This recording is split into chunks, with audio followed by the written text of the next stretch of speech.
Spéciale élection.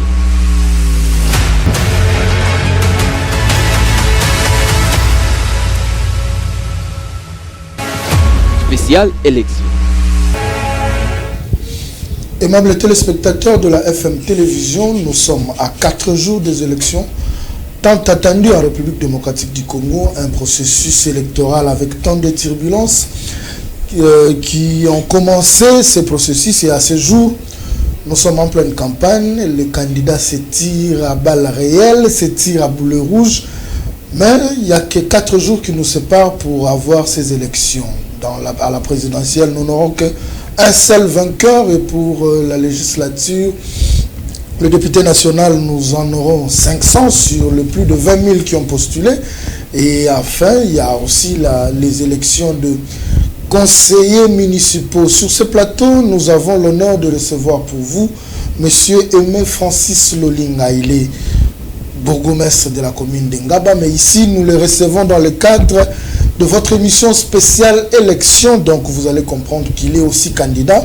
Il est candidat député provincial dans la commune d'Ngaba au numéro 106 et candidat conseiller municipal toujours dans la même commune au numéro 370.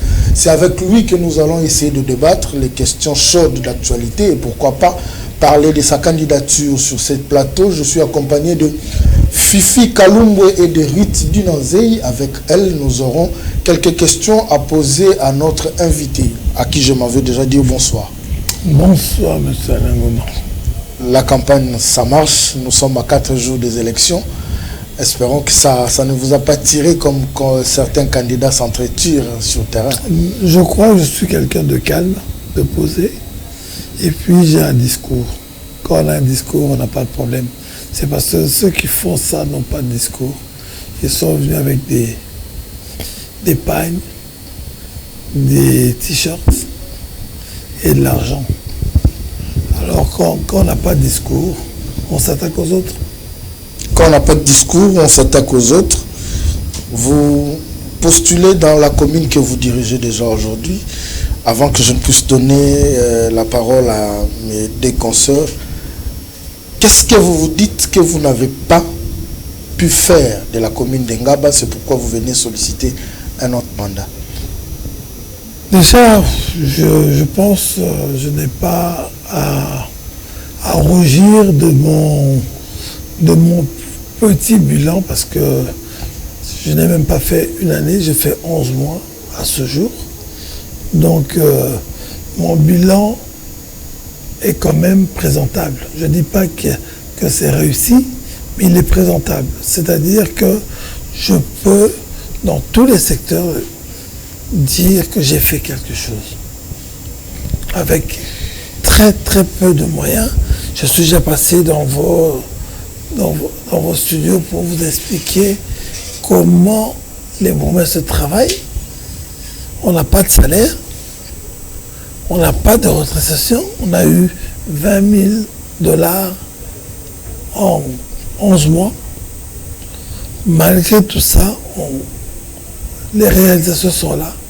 On a montré ce qu'on était capable de faire sans moyens.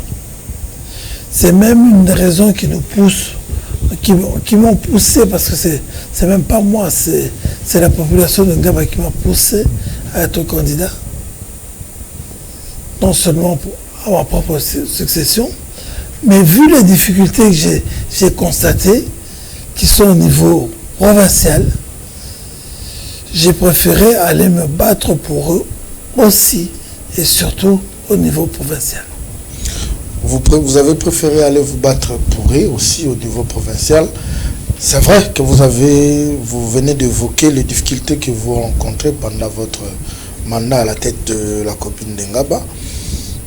Mais si aujourd'hui, cette population d'Ngaba vous donnez ces voix, quels seront les axes prioritaires pour sortir Ngaba du gouffre dont vous pensez? Je pense déjà, je dois sortir l'Ongabien de là où on a mis. Donc, investir dans l'homme, ça veut dire qu'ils aient plus honte d'être de Ngaba. parler de Ngaba partout comme je le fais dans vos studios,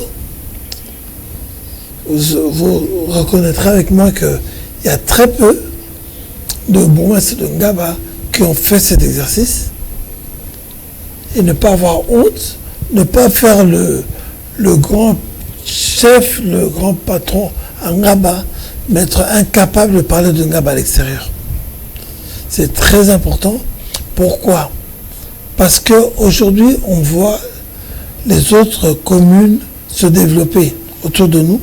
Je prends l'exemple de la commune voisine qui est Lemba. Il y a les routes qui sont en train d'être construites et tout ça. Pourquoi? Parce qu'il y a des gens de Lemba, des députés généralement, qui ont été à la table de négociation, chaque fois qu'il y avait un projet chez les Gelous ou autres, ils ont parlé de leur commune. Ils se sont battus pour que ces projets passent par leur commune. À Ngaba, on n'a rien vu. Parce qu'on n'a pas eu... Ngaba a eu des députés, a élu des députés, mais n'a jamais eu de députés. Des gens qui ont parlé depuis 2006 de la commune de Ngaba. J'ai parfois l'impression qu'il n'y a que 23 communes dans la ville province de Kinshasa. Il n'y avait rien. Je pense que même attirer la première dame à Ngaba, je pense que c'est peut-être ma présence qui a fait qu'on choisisse de venir à Ngaba. Sinon, on n'aurait même pas eu. Il y a des gens qui ne savent même pas quelles sont les dimensions de Ngaba. Vous imaginez? Donc ça veut dire que c'est une commune. Les gens se considèrent que Ngaba, c'est Ngaba. Tout ça, on a travaillé pour que... Commencez par là. On ne peut pas faire de projet chez vous si on ne sait pas où vous êtes. Et si ceux qui sortent de Ngaba ne sont pas fiers de leur commune, rien ne va se faire. Quand ils sortent de Ngaba, ils se disent « Ngaba Lemba ». Comment voulez-vous, même quand vous êtes influent... Et qu'est-ce qui a fait que, comme vous venez de le dire, les Ngabiens se transforment aux habitants des autres communes? La honte. Quand on parle de Ngaba, on parle que dans deux domaines.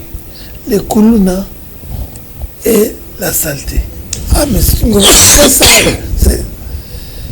Et je vais peut-être vous choquer, mais moi, à Kinshasa, sur les 24 communes, j'en connais pas une de propre.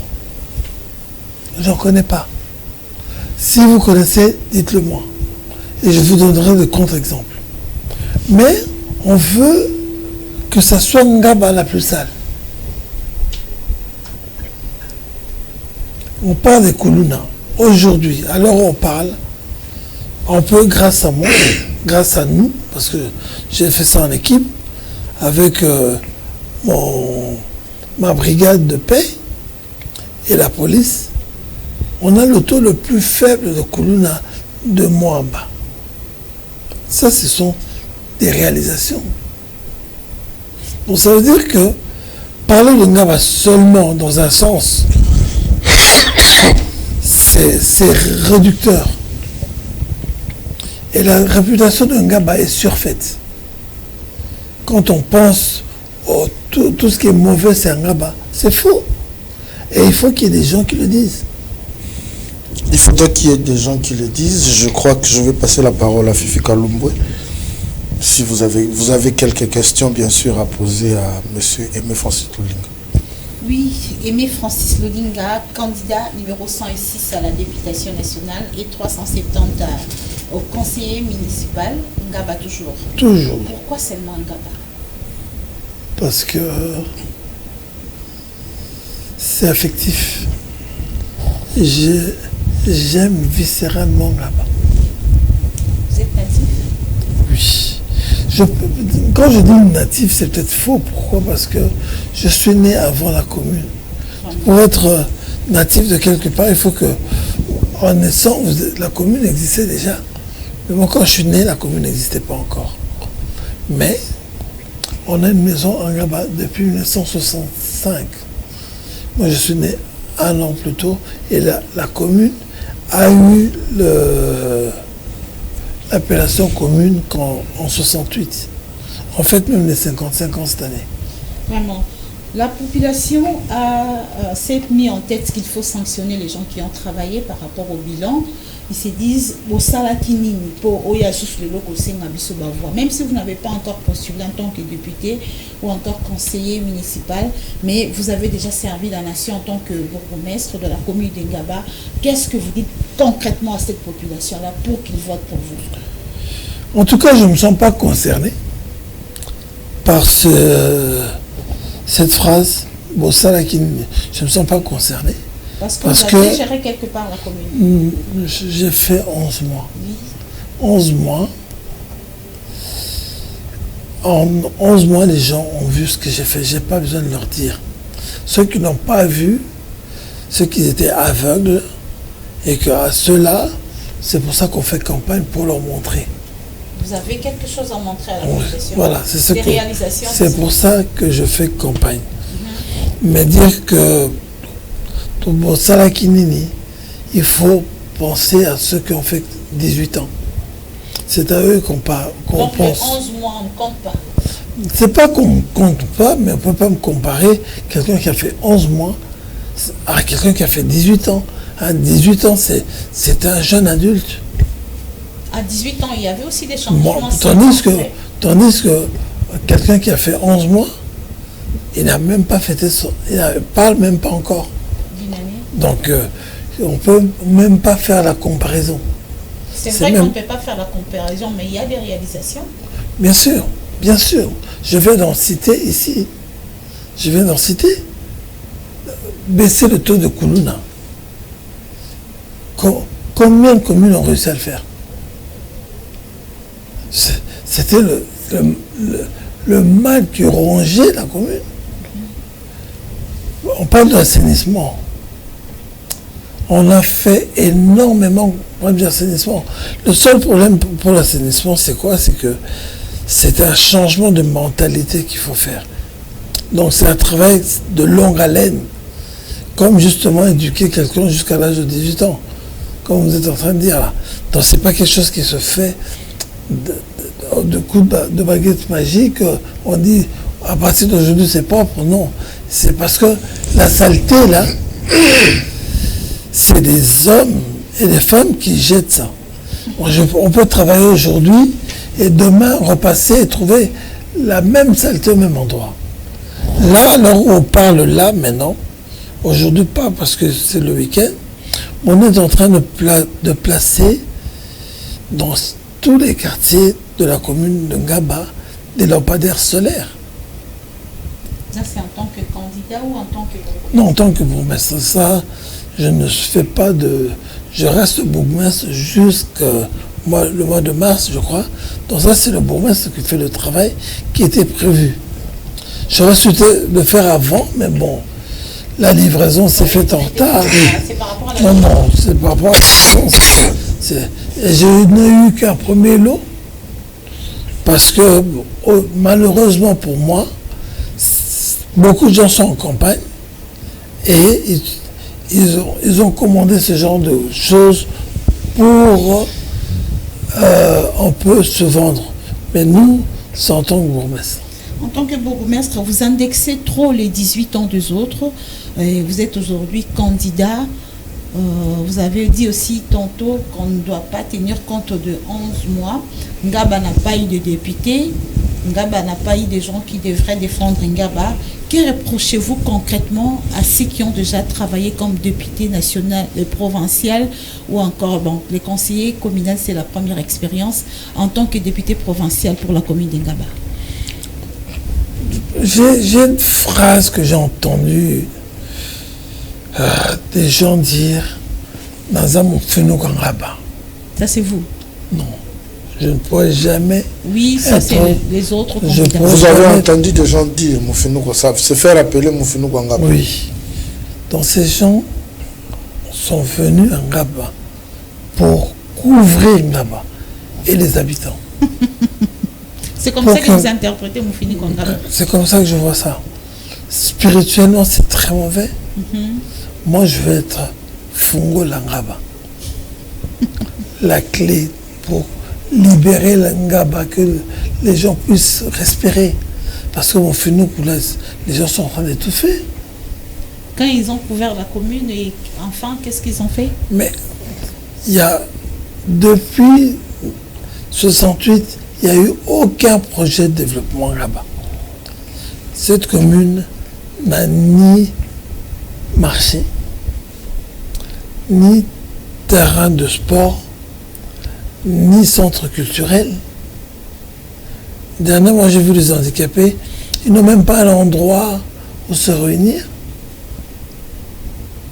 Et tout ça, il y a eu des gens, entre-temps, il y a eu des gens qui ont été députés, qui ont construit des écoles, alors des écoles primaires et secondaires, où ils font payer les Minerval pendant que le président de la République prône la gratuité.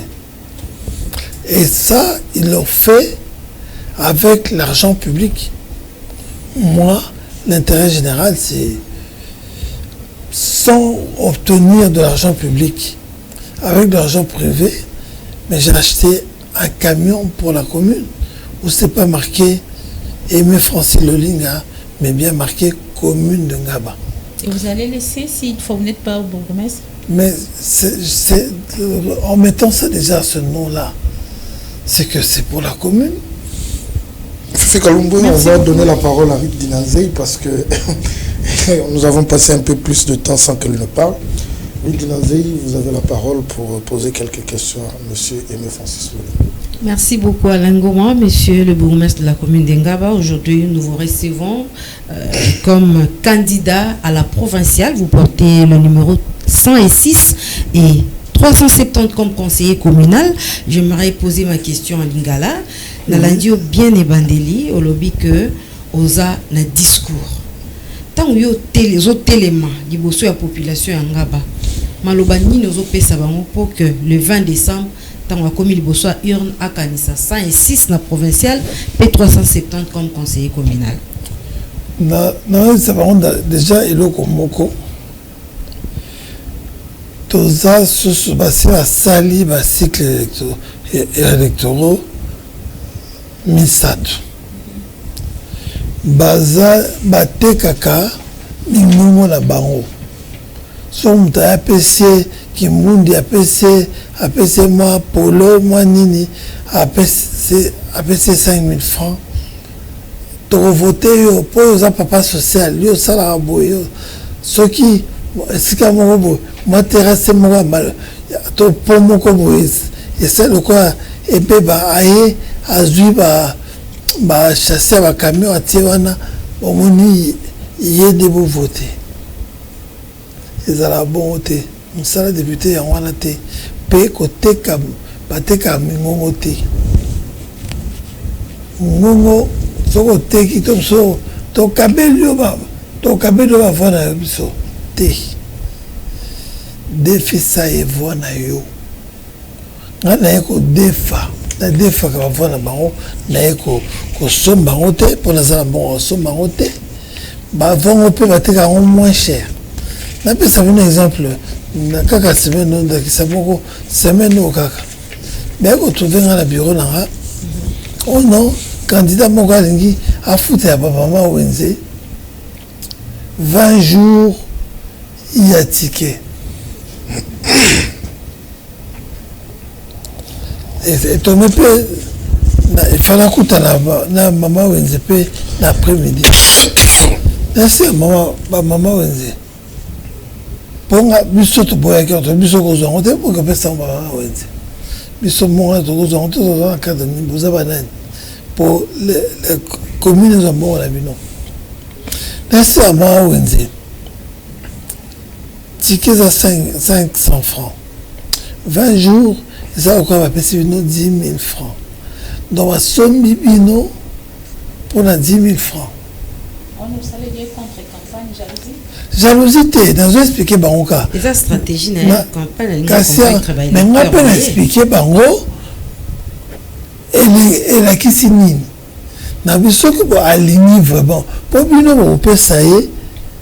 bopesa ye voi na bino pour 5 ans afutela bino 5 ans ya tike so afutela bino 5 ans ya tike bino nyonso bovote asombi bavoi na prix nango mpo bavoi na bino emema ekomisi bato ya mbongo donc afutela bino 5 ans totala so afuta. Très bien.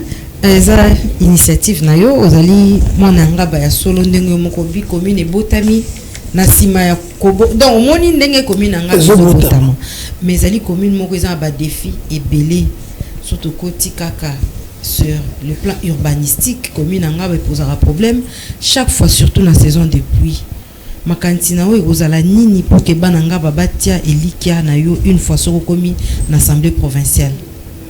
Mais problème yangaba eyebani problème yangaba ezali urbanisation dans le lobby problème yangaba eza assainissement problème yangaba ezali kezalaki ti lelo tinga na koma ebane kokipe ngaba te siko yo moto olingi okipe yango okosala nakipe yango déjà en tant que bourgmestre tous les jours nakipe yango j'ai réussi à arracher kokotisa 2 avenues dans ma projet Morozosa Masiko, l'avenue Lumumba, l'avenue Frigo, et on va la bypass Lumumba, et on va la bypass Tikiaza, Frigo, on va la bypass Tikikwit. Donc, en tout cas, d'ici janvier, on va travailler bandi, alors que bon, Dani, attends, c'est tout député, attends, mon consalité avant Gaï.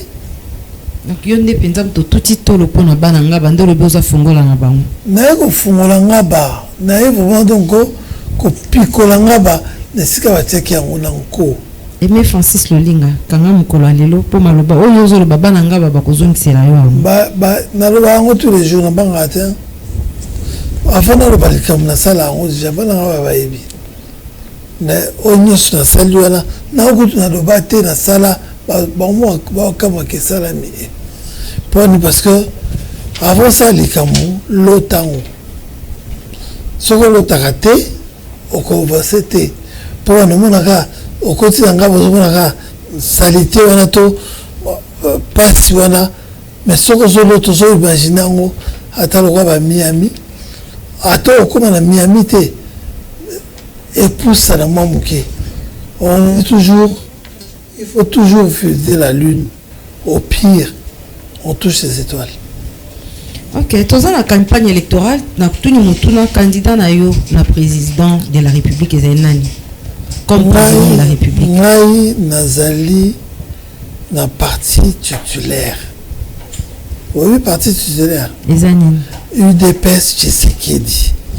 Parti titulaire, il y a Union Sacrée. Donc, Bissonde.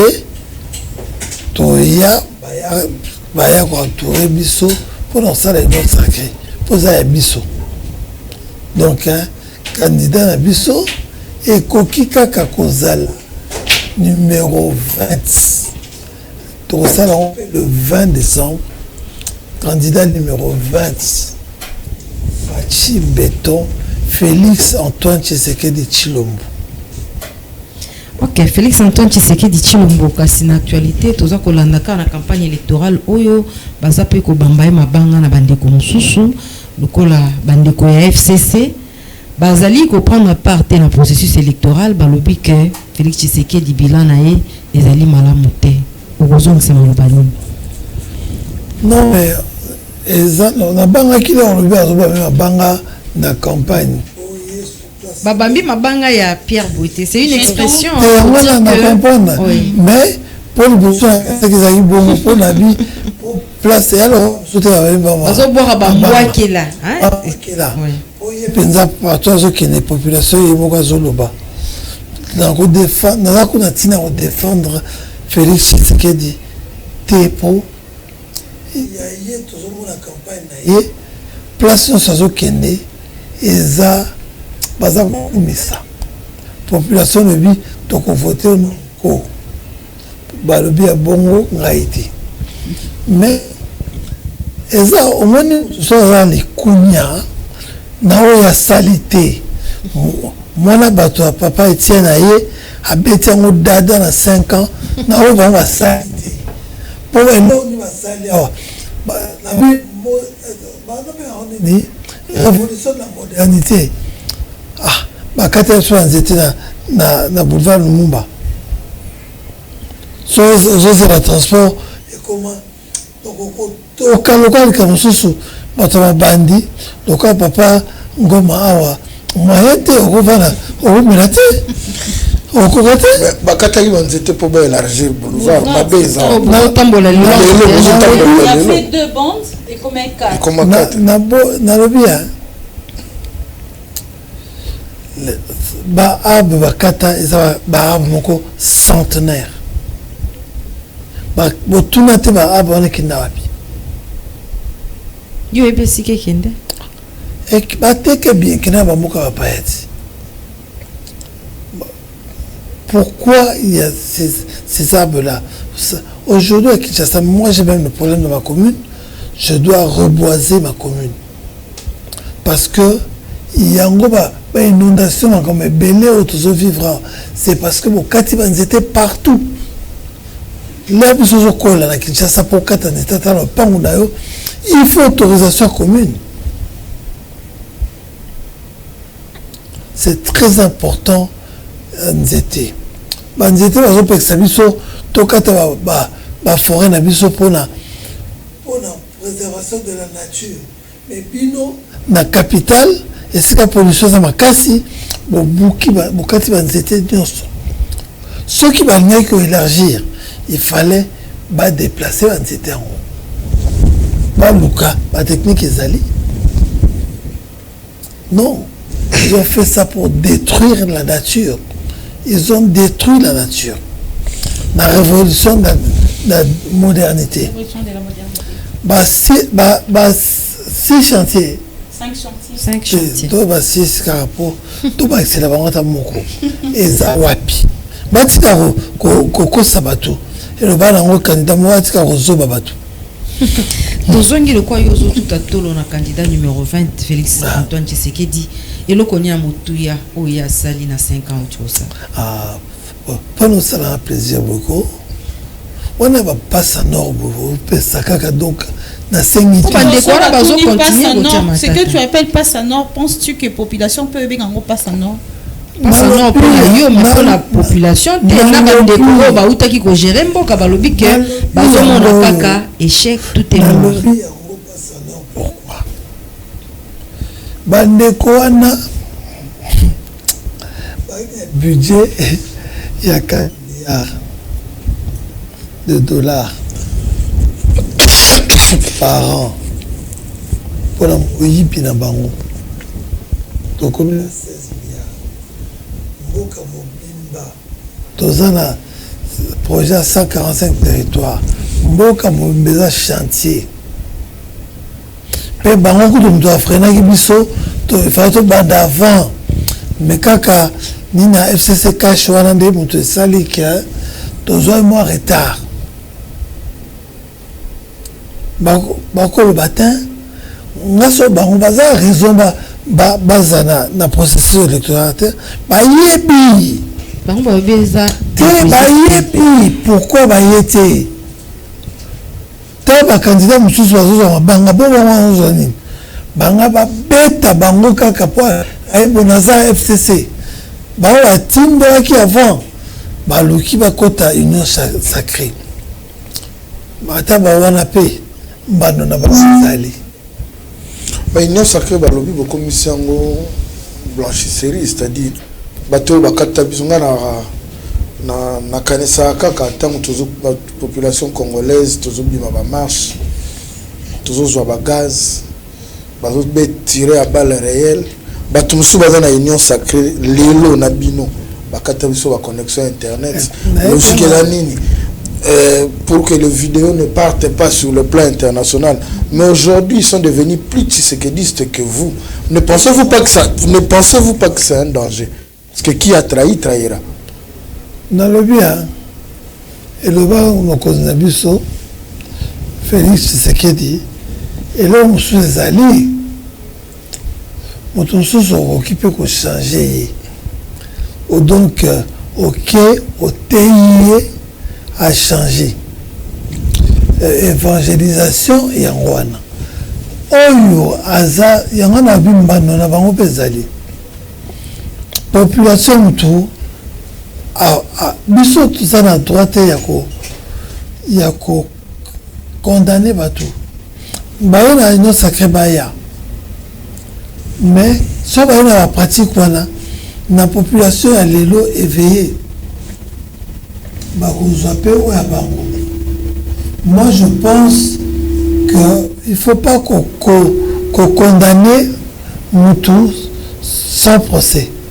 Baoyo basala mabe toyi bango bagazo yo zwanga pe na zwa yango na yebi bango mais Félix aza moto asambelaka afungoli maboko oyo nyonso akoya oyo akochange aye yango wana baya mais lobi tozokende baélection population bakodécide baonini bakokwea pour Félix te moto akodécide pas population déjà zodécide olobi awa passe en or na motuna ya mama Ruth biso nyonso totala bisika mokonzi ya mboka azokende c'est vrai qui accueilli par de foule mais biloko misato ezozonga mingi bazolela population azolela nzala azobelela bato kotambolaka na bango te miyibi. Pourquoi il fallait attendre tout comme à tina niveau? Parce que ce que la population a constaté en gros, c'est que mon conseiller mon coupé a bien. Mais pourquoi il fallait attendre tout comme à la période où il y a la campagne, ma cambouana, bakina rolobela et yango, et puis bopé sa matière n'a pas adversaire politique. Parce que on l'a mis au coquille au cancer mon tout ma bé, au cancer ma bé. Et puis au jugé tika bato ba souverain primaire yemoko azwa décision po ba yeba tamoli na ye ba fini yete ba bise mais o aza pemendo wana to lini yete mukonzo ka ayoka base la basalo basala lo bibongo mutwana yoka nsi mukonzi arolinga lisusu azala pembe na eta à comprendre déjà pour peut pas trouver à sika oyo ayena bango pe bazui pe ba biloko wana ezaka bato karaté. Pourquoi? Parce que mususu basala une vision te bayeko sala ba poche na bango pe ba rezoa bango mais au départ ceux qui baïso au sala qui m'a bewanga ngai ah bon baluki basa ba kesi ok kuna corrompre pour justice biso comme na bongo mais na suka nango juge suprême et la population cette population boyo ata Félix Tshisekedi alingaka yo osimati Fifi Kalumba. Merci beaucoup. 106 il y a commis Nangaba en tant que député provincial également, 370 en tant que conseiller municipal. Nautikoyo Kayo déjà qui est candidat dans la liste de PS. Donc vous êtes derrière les candidats numéro 20 dans la présidentielle. Campagne, ils ont déjà dans Soukanongo, dans 2 jours campagne, ils ont aussi la autocritique pour Nayo en tant que candidat député provincial également, de conseiller municipal et aussi pour le président de la République. Campagne et les Kindélini. En tout cas, bon, je parle de moi d'abord. Normalement, je devrais faire l'inverse, mais le quoi, il y a mon ennemi, je l'ai temps. Il y a un banana. La campagne. C'est exact, na bato Kabila. Hein? Non bien. Différence exacte. J'assume.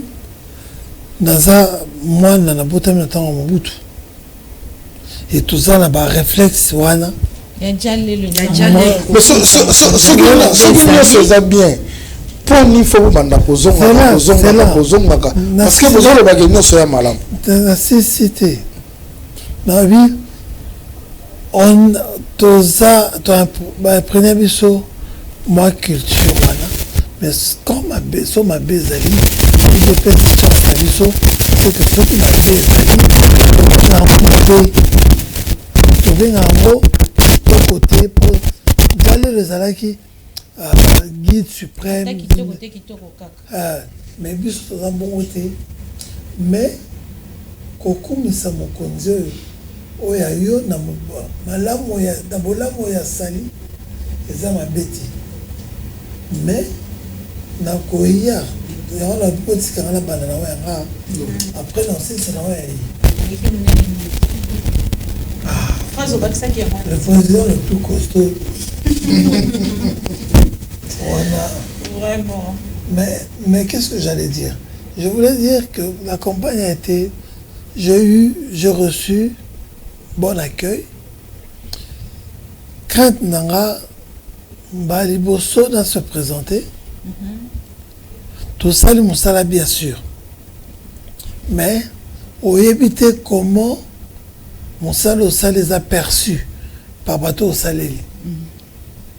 C'était ça la crainte. Bah descendre ton sous dans ce qui vraiment ça là inquiétude qui mardi passé depuis qu'on parle de bandi n'a une inquiétude dans ma casse dans recevoir bah maman ya wenze bah t'es qu'un poto c'est bon besoin 10 000 on va foutre le bon billet wana bangwana nazaki na moi bobangi muke parce que je leur avais promis que, en tout cas, si dans Kolongwa, ça a un marché moderne. Et je ne l'ai toujours pas réalisé. Pas par ma faute, parce que Ngaba est un espace T. Ton luki espace, n'engue sur à terre au somba, vraiment, on n'a rien trouvé. Bah, moyen tout ça qui n'a pas pour nos somba était limité. Je me suis résolu à renégocier dans le ministère il y a urbanisme et habitat pour désaffecter avenue Ngalema et après pouvoir faire un marché moderne sur l'avenue où se trouve actuellement et depuis des années le marché déjà. Alors on n'avait pas que mituna wana et kozala to ba mama wana bako yambanga na kanda parce qu'on a prometté bango. Ma grande surprise et à qui liesse. Pour me mettre qui bango maputa to misolo. Comme tout le monde. Na meme na bango ata liputa te ata mosolo te. Mais na meme na bango loko eleki owana. Les années. Dès mon arrivée, donc un mois ou deux, et pas la vie nous a on a quand si beaucoup va qui peut reportage joana na meme na bango au Capi Finance. Au Capi Finance les années. Ezali, société moko suédoise, dirigée par maman Gisèle Mouepou, donc Aza suédoise d'origine congolaise. Aza un peu dans 7 ou 8 pays d'Afrique. Eza microfinance. Aïda ba maman, na crédit moko simple. Crédit en goza par semaine. Montant peut fixé $50 par semaine, bozu lundi, vendredi, tout lundi, bozu ici. Donc, il permet au moment marchandise na oteki, bozu ici au bénéfice. Produit est sans intérêt. Produit moko, bah, maman va s'épeler nango, ma casse, babi, tokwe a souté, zaraboy, moi la belle boy. Comment le comment a lu que le m'a dit $10 pour bambana kiba babenga wana si papa toyebi koza boboto là après la petite explication il y a problème il y a Wenze pas comprendre complètement. C'est pour ça que je vous dis les choses quand nanga ezaki bango. Mais pour le reste, j'ai été vraiment accueilli comme un enfant du terroir que je suis. Avant le parti, il y a président de la République.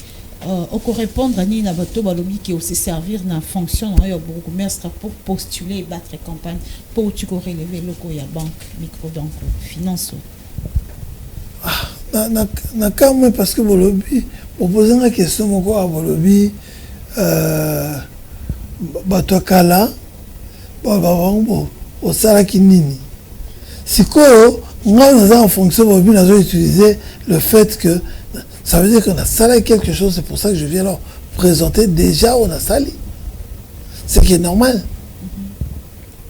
So, c'est la première fois que je me présente, mais Nazoya, na moi mouké, na temps mouké, na salé, bon on a déjà bilembo. C'est ça normal. On peut pas me reprocher pour parler de bilan nini. Et là, on va présenter, on va à 5 ans, à 10 ans, à 15 ans, à 18 ans. C'est un chiffre.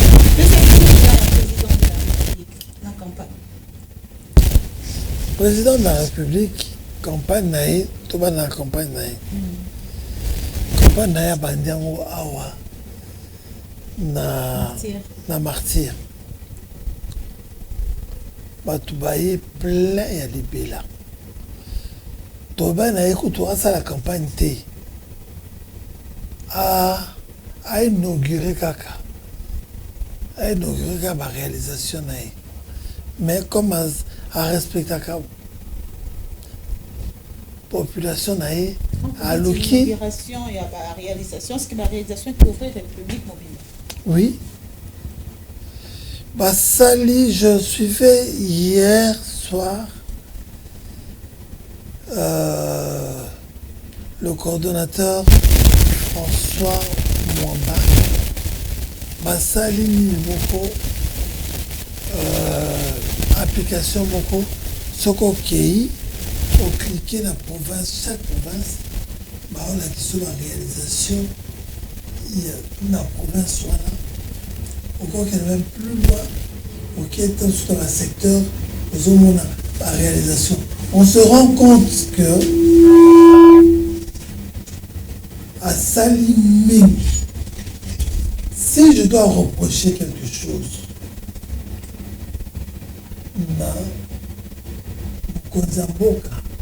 je crois que sa communication n'a pas été à la hauteur du travail fourni. C'est pour ça qu'aujourd'hui, même moi qui vous parle, je découvre ma réalisation naïe, mon sous-sol. Il doit tout quitter dans sa laquelle. Pourquoi? Parce que on n'a pas eu, nous tous, moi de l'UDPS et peut-être la présidence, on n'a pas vraiment travaillé dans la communication. Et c'était ça, peut-être bémol. Pour la Sabino que je ne suis pas dialogiste, bémol, c'était là sa communication qui a été parfois muette même. C'est ça qui est. Bref, bilan naïsa bien. Et bilan campagne naïsa bien. Bilan, on voit en campagne quand même, na monité place dans la KI, tu vas relolier, tu vas sépéliter. La présence n'est pas. Je baza tu vas créer la place pour sous. Reloli par où?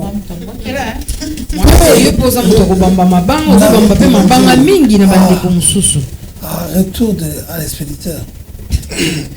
Oui, Alain Goma, Tozo Solana, bourgmestre Aimé Francis Lolinga Yanga, Bawazali candidat numéro 106 dans la provinciale, et 370 comme conseiller communal, municipal plutôt, Tolobi Boué. Aux Hollandais actualité pendant la période de la campagne. Les ancien président Yasseni Corneille Nanga abandi kobamba mwa mabanga kobima na média kolobaka Félix Tshisekedi azalaki élu te asuki wana te akeiti kosala mouvement au babengi alliance alobaki pe élection le 20 ezali te on a que candidat wazali soutenir vision c'est candidat na provincial comme conseiller pe municipal maloba na o ezali nini par rapport à l'actualité wana. C'est comme moi n'était bien mon cœur azamuta lokuta po alobaki so ezalate abandaki nano abindeko Félix Tshisekedi azalaki élu te na ayebi makambo nyonso esalemaki kasi to basenga ye bapreuve ti lelo apesa te alors que bango na FCC parce que aza moto ya FCC pozwa epoyame mpe moto ya FCC bango balobaki élection ekozala te eza chaotique eza boye élection ya chaotique toviva na mboka oyo ekabona na bafamille eza ya nanga donc c'est un incompétent anoma badéputé donc moto akoki koloba makambo ya élection il doit avoir honte pour soki Félix bavota ete moto adéclara eza ye nanga il devrait avoir honte po lelo tata moko akoma moto ya liboma parce que bayebisaki aza président élu akoma moto esala so bien te parce que bakosa mabanga ebele ozobamba vie na ngai nasepelanga mingi me babebiselanga vie motu pourquoi parce que nanga n'a pas fait les élections correctement heureusement que Nzambe na bolingo na ye asala tout pour que moto aganyaki baélection aza à la tête de ce pays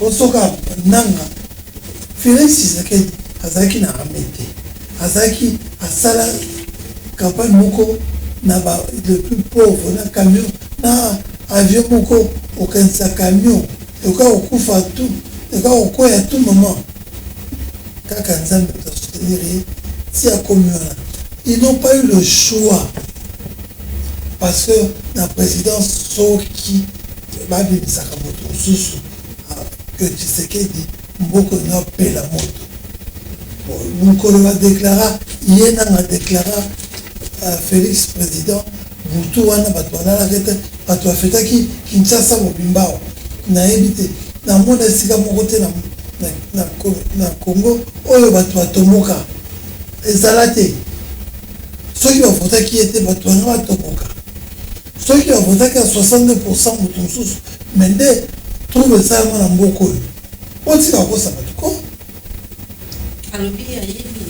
ayebi nini fale ayana ye moto aproklamaki yango ayebi nini soki moto oyebi ifale aproclame oyo ezalaki seka aza moto alokuta donc akosa population sikoyo to na 2018 na 2019 akosa bango leyani mpo ye akosaka ne kaka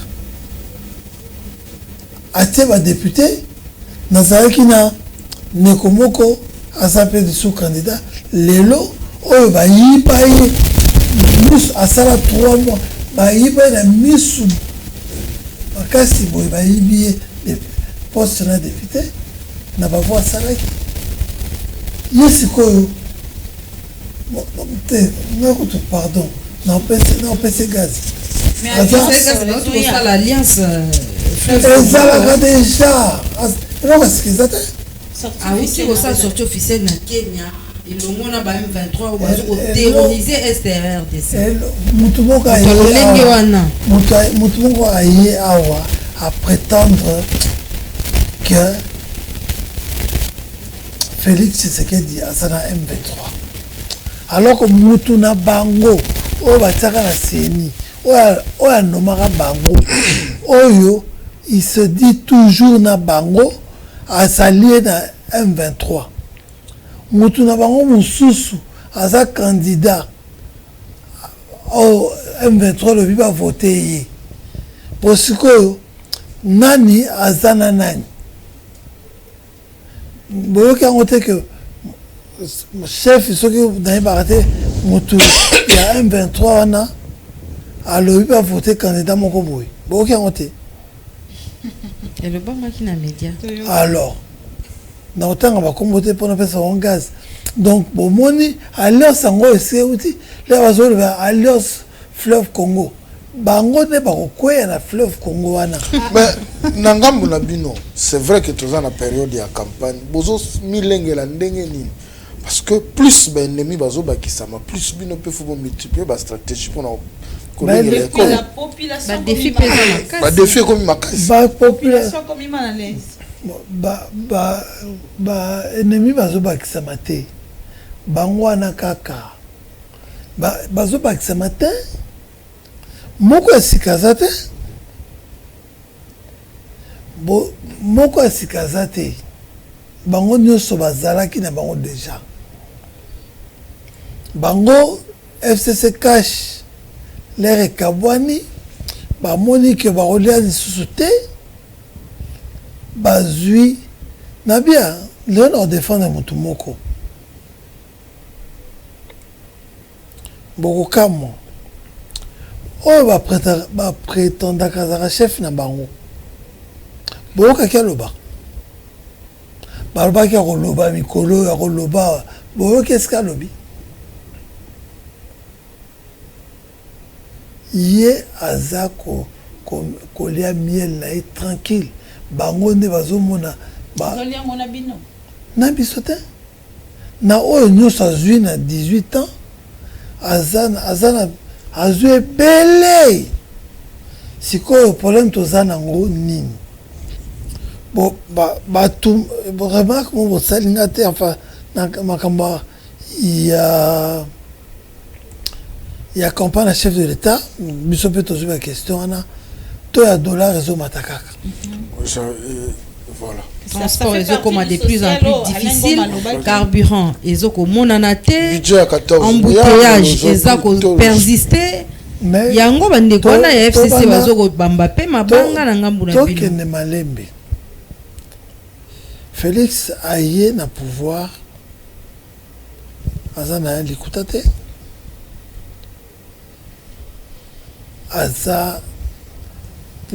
il a fallu pendant 2 ans à déboulonner système politique ya mboka oyo système politique wana boyebi yango ti lelo azosala même na système sécuritaire azo déboulonner pour mosala eza makasi bainfiltre bomoni baprocès ya un député national awa mais eza na domaine moko oyo eza encore pire oyo faut tobundela yango eza na niveau économie. Beaucoup de gens ne se rendent pas compte ici que mboka oyo économie nango eza na motu moko akanga ngo clé boa boyebi mais bozo kobotola clé wana te parce que monde économique eza le corps monde politique te monde économique c'est eza ba implication ebele pour na sala ngo ezo senga to relever économie na biso pour to noyer moi batouana eza nini eza qu'augmenter production locale dans tous les domaines, créer de l'emploi local, amener notre population à être des entrepreneurs. Pour tant que toza dans l'économie moko au biloko nyonso ezobeta libanda eza na bato oyo basimbi yango lere biso mo tozoproduire awa ekochanger économie na biso koproduire wana ezosenga bainvestissement ezosenga mosolo oyo nanu tokokisi te yango wana il faut toproduire pour production te obota mosolo wana autre salela tozana no na étape moko intermédiaire comment ça budget tozaka pratiquement na secteur moko là tokangi ba mibi yaka secteur à mine or mokonza mboka lingi tout ça la revanche il y a sol sur le sous-sol notre produit kolia na biso mingi lelo ngai naza moto bobike ngai alera Thomson te nale yango te pourtant nga mbisi mingi popo nanga ba mbisi na biso azokufa de vieillesse baluki na ba fleuve na biso boti alembi akufi na ye mutu ba bateau de pêche eza te ba kolona tozolona te toye totondi biso nyonso tokangami na Kinshasa na nzala mutu ya kolona na intérieur aza susu te sikoyo il faut tomema jeune na biso oyo bazala makasi bazonga na intérieur baproduire mais mpo nango il faut banzela il faut yango wana tozosala 145 yango kasi na chute te yango wana omoni projet il y a 145 territoires pour créer des infrastructures à l'intérieur du pays banzela babenga yango nini bainfrastructure mosusu mpona bato bakende kuna bazwa bahôpitaux banini ezala te ke bato nyonso vi nyonso ezalaka na Kine to na Lubumbashi to wapi c'est ça l'idée eza wana mais eza mosala il faut nano esalama mpo tomona baretombe nango. Monsieur Francis Lolinga tozopusana mpe malembe na suka ya émission na biso nga na kopose motuna moko avant natikela bamama maloba bango mpe bapose yo baquestion bongo to clôturer. C'est vrai tobalaye logique ya campagne tolobeli mokonzi ya mboka. Personnellement, vous-même quand vous regardez la commune Yangaba esika wapi ba électeur na yo bazali Ngaba toyebi ke ba challenger bazali parce que tozana na kati ya bitumba point fort na yo ezanine en dehors d'être bourgmestre que vous savez que autre net bien à prise de définition oh son abimisi na ngaba mutu muswa obimisa mutute ba pesa ngaba voix ekoza ani na eloko ya liboso bana ngaba ba yebi eza amour naza nango mpona ngaba na fierté o naza nango mpona ngaba ya kozala nga bien fierté wana lolendo wana yango je pense que j'ai envie de transmettre na mwana nyonso ya ngaba eloko wana moto kosala ke ngaba ekende liboso oyebi so moto aza lolendo aza lokola ndenge boza boye oza propre okolinga sika ovanda eza salite te okolinga baseka esika baseka yo te baseka esika ozalaka te okosala effort mpo esika yango ezala toujours bien ke bato baza wana bamama na yo bandeko no baseka bango te.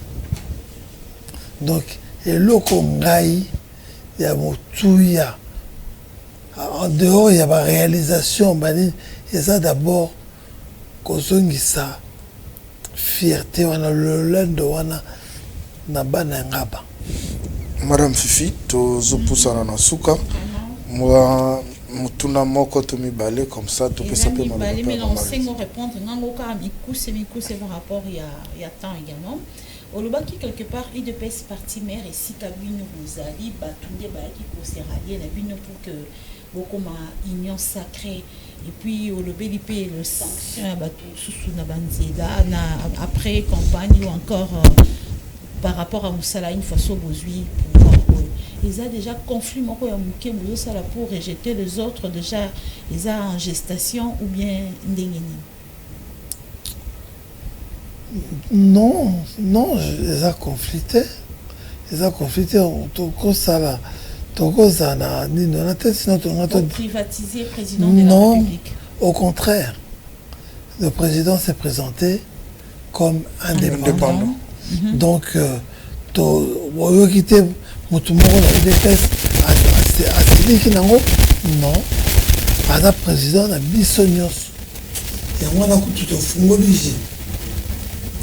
Vous avez que le président de l'UDPS, tout au fond obligé. Azalaya Batunios. Une autre question. Mais, est-ce que na répondre on peut y a balé c'était ya mi balé yango na opesa tozo koma na suka ya campagne déjà tozo mona bande comme suba candidat président de la République bazo désister pour la koya ko sangana na bino ko soutenir donc les candidats numéro 20 ils sont les bienvenus. Bien sûr ceux qui le candidat numéro 20 na campagne a convaincre que tout na ba bazaki ba adversaire na et tout ba changer na ça veut dire que Aza vraiment béton.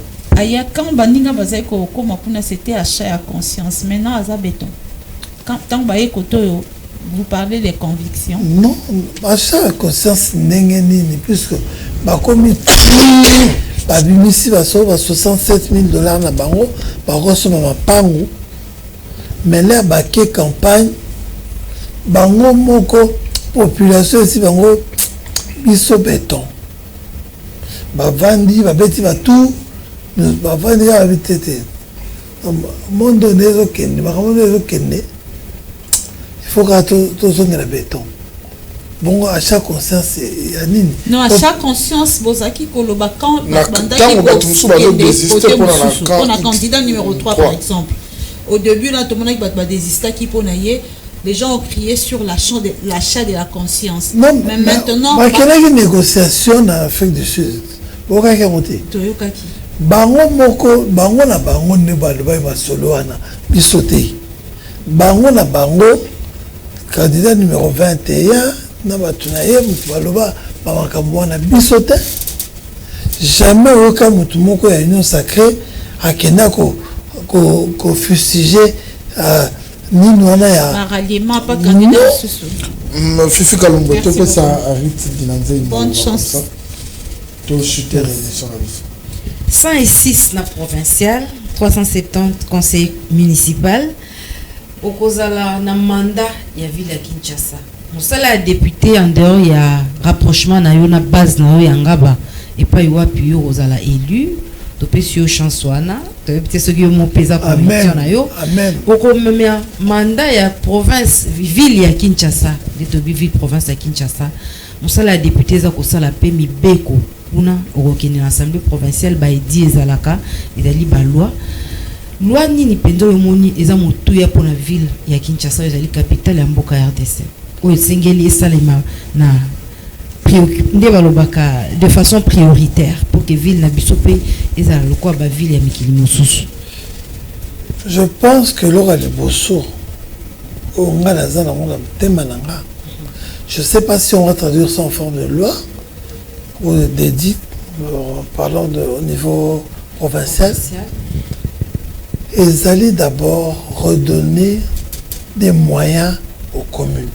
Je suis bourgmestre, je vois que beaucoup de choses qui ne se font pas dans la ville à Kinshasa, et ça parce qu'on ne donne pas les moyens et on ne remet pas les compétences au niveau où ça doit se faire.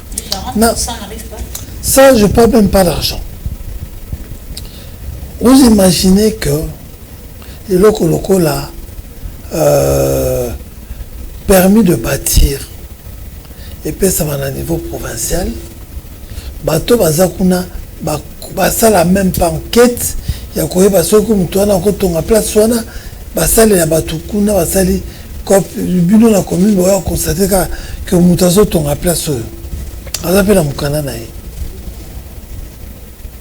Alors que ceux qui sont à niveau communal, on saura que cet endroit, on ne peut pas construire à cet endroit-là. Au moins, on a pris l'exemple, On a voulu centraliser les choses. DGRK par exemple, en parlant de la rétrocession, pourquoi ne pas inverser la tendance et que DGRK travaille au niveau communal et remettre à la ville-province ce qui revient à la ville-province et à la commune à un niveau communal, puisque l'inverse ne marche pas. Il faut assainissement, c'est pareil. On est en train de parler des cartes d'identité. Dans tous les pays au monde, les cartes d'identité sont octroyées par la commune. Les passeports, il faut qu'il y ait une affaire étrangère. Mais par contre, ça va capturer à un niveau communal. Ce sont des choses qu'il faut ramener les choses à la base. Parce que là, on verra, pour moi, ça finit à Bango dernier soir. Dans la commune, salité, pour moi, ça salit.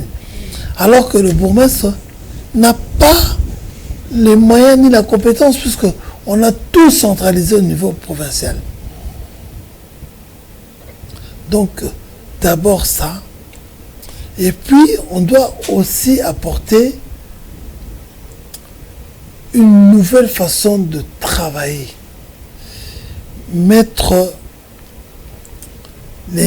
cette jeunesse, parce qu'on ne peut pas construire un pays sans les jeunes. Aujourd'hui, pour être matriculé, il faut attendre 10 ans, 15 ans.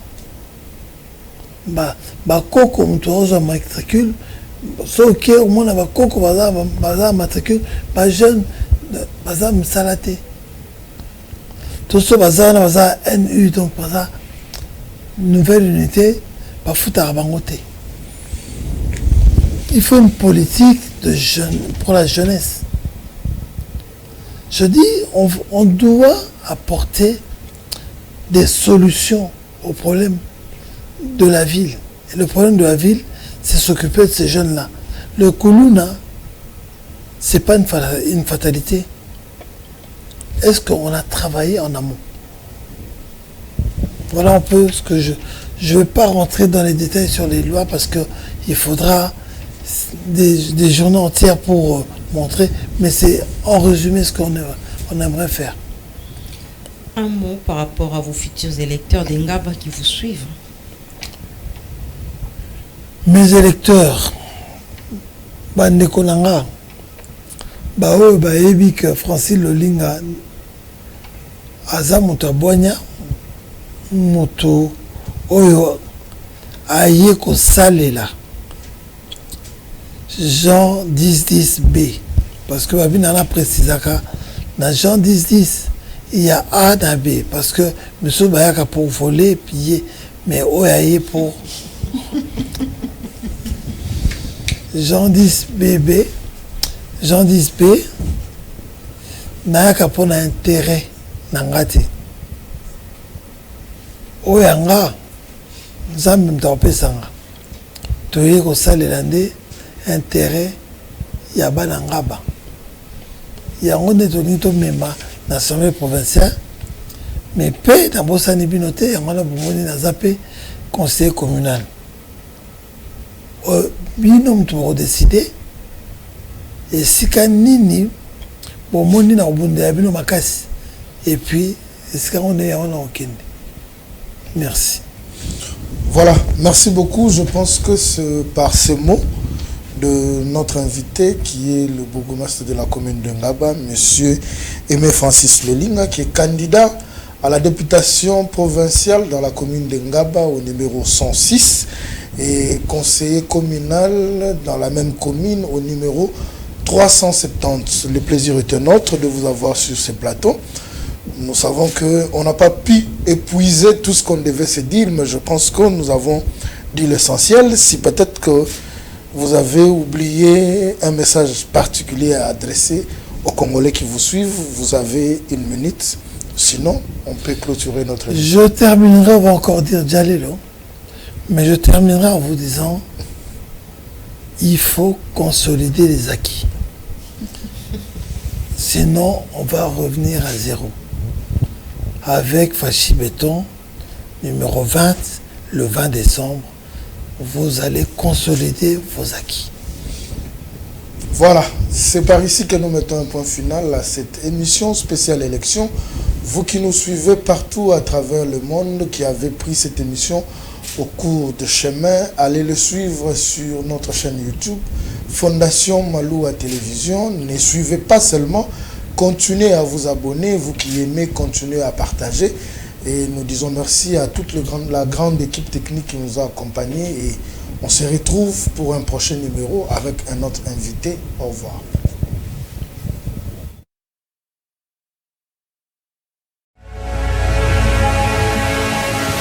Spécial élection.